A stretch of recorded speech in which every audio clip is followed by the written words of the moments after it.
So I'm going to do a little whipping here. This is on one of my cardinals. I don't know if you can see that there. You know, with that window in the background, it's got a little bit of a glare. But I need to grip and whip this thing. So right now I'm going to whip the bottom half.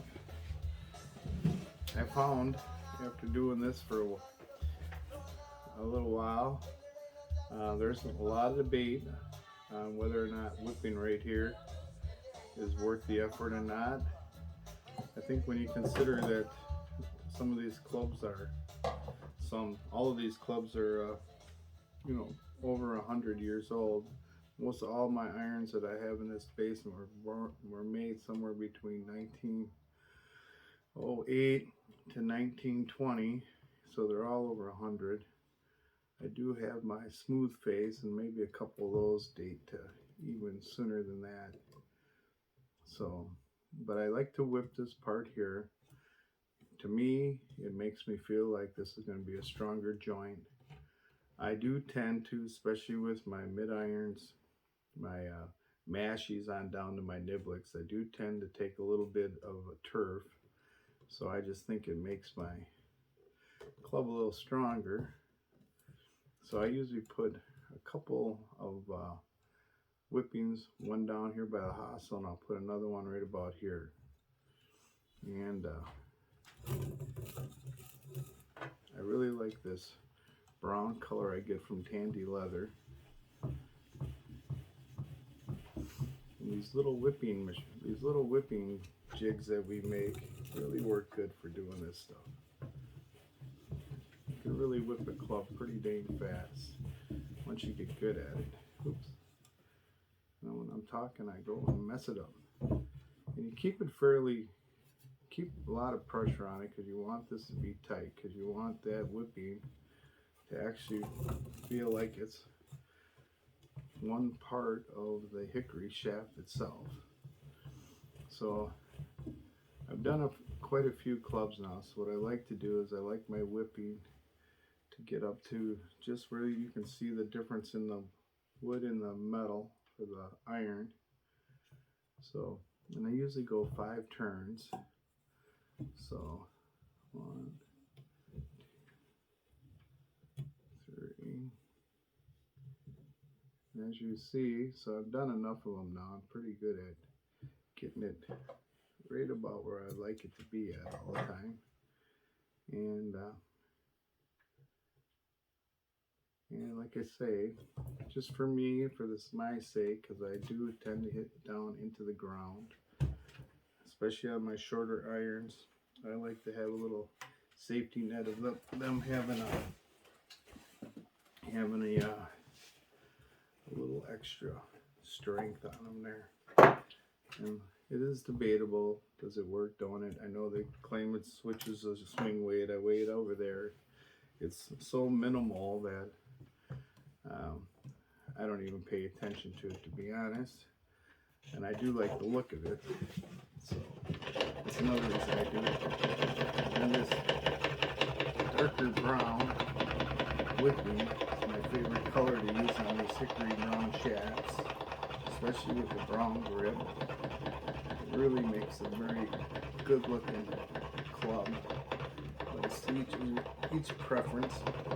I think it's kind of neat. Wally does his with green and gold on his grips, so that way he kind of represents the Green Bay Packers and stuff. So that's kind of neat. I have to say, there's really no wrong way or right way to do it.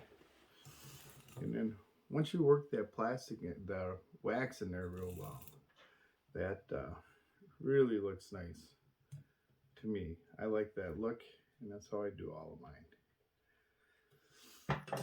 It's your club. You're gonna play it. So I guess you gotta make it and do it whichever way you want to do it. And then usually when I start my first wrap, I'll try to make sure that I'm starting straight up and down, and then I move the tie part in there to make it look nice and square. And then you get that first 4 or 5 started. I find it easier when I pull a little of that away. And then you can just spin the shaft with the side here. So these little whipping stands really work well. Once you get the hang of it, you can just work your way right through these things. And it doesn't take long. It takes about, I guess, anywhere from 20 to 30 minutes per club, depending on how fast or hard I want to work. And or uninterrupted. Like my music died, so I kind of want to go start that.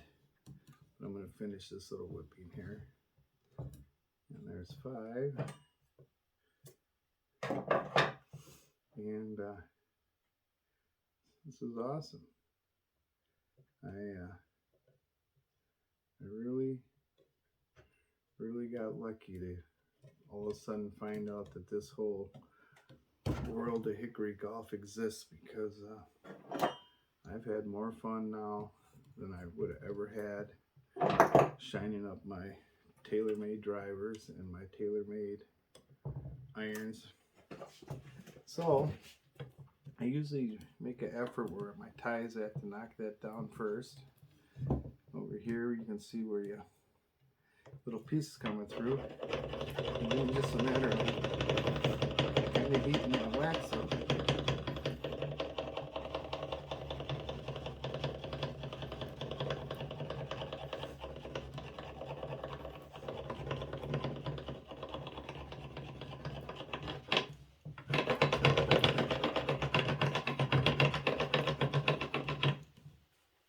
And there you go. This to me, once I get a grip on, that little extra whipping that I just did there, I find whenever I've seen any crack, they usually crack in this area to here. You can save those shafts. Sometimes if I have a sub-spec bond, I might put one more of these on. And just make it functional for yourself. Like I say, there's no right or wrong way. Everybody has their opinion. And once I get a shaft or a grip on this one, I think this little one here will be a very nice play club.